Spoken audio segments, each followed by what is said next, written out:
नमस्कार दोस्तों, स्वागत है आपका एहसास और कहानी पर। एक ऐसी मंजिल जहां कहानियां सिर्फ सुनाई नहीं जाती, महसूस भी की जाती हैं। ये कहानियां आपको कभी रुलाएंगी, कभी हंसाएंगी और कभी जिंदगी के गहरे राज सिखा जाएंगी। तो चलिए जुड़ते हैं इस सफर में, जहां हर शब्द के पीछे छुपा है एक एहसास और हर कहानी में है जिंदगी का एक नया पैगाम। आज की कहानी है ब्रेकडाउन की वो सीख। राहुल एक 28 साल का कॉर्पोरेट एम्प्लॉय जो खुद को वर्कहोलिक कहता था, लेकिन असलियत में उसके पास कोई और चारा नहीं था। बॉस की उम्मीदें, नौकरी जाने का डर और प्रमोशन की रेस, सब ने मिलकर उसे मशीन बना दिया था। उसकी लाइफस्टाइल भी उतनी ही खराब थी। अनियमित खान-पान, फास्ट फूड, जंक, दिन भर का तनाव और रात की नींद महज 3 से 4 घंटे। एक दिन एक आउटस्टेशन मीटिंग से लौटते वक्त उसकी कार ब्रेकडाउन हो गई। राहुल परेशान खड़ा था जब एक सीनियर जेंटलमैन चंद्रशेखर जी, जो एक ऑटोमोबाइल इंजीनियर थे, वहां से गुजरे। उन्होंने राहुल को लिफ्ट ऑफर की क्योंकि उनका रास्ता भी वहीं तक था। रास्ता लंबा था तो बातों का सिलसिला शुरू हुआ। प्रोफेशन, पैशन, लाइफ और खासकर दोनों की साझा रुचि, ऑटोमोबाइल्स। गाड़ी हाईवे पर सरपट दौड़ रही थी और बातों का सिलसिला गहराता जा रहा था। चंद्रशेखर जी ने महसूस किया कि राहुल काम से ज्यादा डर और दबाव में जी रहा था। उन्होंने बड़ी सहजता से राहुल से एक सवाल पूछा। राहुल, कभी देखा है कोई गाड़ी लगातार बिना रुके 16-18 घंटे चलती रहे तो क्या होता है? राहुल ने सोच कर कहा, सर, इंजन गर्म हो जाएगा, ओवर हीटिंग, फिर ब्रेकडाउन हो सकता है। चंद्रशेखर जी मुस्कुराए। बिल्कुल, और तुम भी वही कर रहे हो। तुम्हारी बॉडी भी तो एक मशीन है। बिना ब्रेक, बिना पोषण, बिना सर्विसिंग, अगर इसे ऐसे ही दौड़ाते रहे तो एक दिन ये भी ओवरहीट होकर ठप पड़ जाएगी।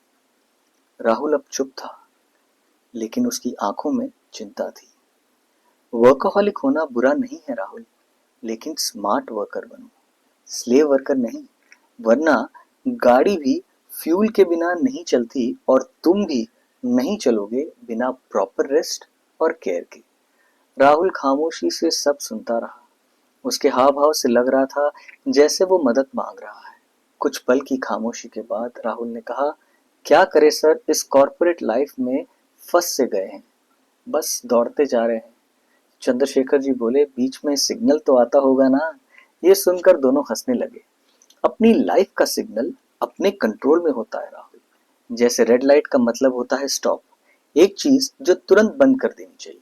Processed sugar, soda, cold drink, जैसे गाड़ी में गलत ईंधन नुकसान करता है, वैसे ही ये चीजें आपके अंदर जहर घोल देती है। येलो लाइट का मतलब होता है बी केयरफुल। फ्राइड, ऑयली खाना जितना कम उतना बेहतर। जैसे स्पीड ब्रेकर पर गाड़ी धीमे ले जाते हैं, वैसे ही इन चीजों से शरीर को थमने की जरूरत है। ग्रीन लाइट का मतलब होता है को फर्मेंटेड खाना जैसे दही, हाइड्रेशन, बहुत सारा पानी और फाइबर रिच डाइट जैसे फ्रूट्स और वेजिटेबल्स, ये ज्यादा खाओ। जैसे गाड़ी को सफर के लिए सही रास्ता चाहिए, वैसे ही शरीर को सही पोषण चाहिए। राहुल को ऐसा लगा जैसे किसी ने उसके लिए आईना रख दिया हो। उसकी आंखें खुल चुकी थी।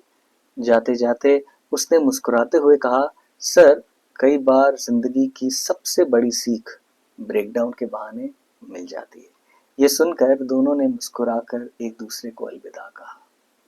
2 लाइनें और कहता हूँ कि राहों में रुकना भी जरूरी है जनाब, राहों में रुकना भी जरूरी है जनाब, वरना मंजिल से पहले ही थक जाओगे बेहिसाब।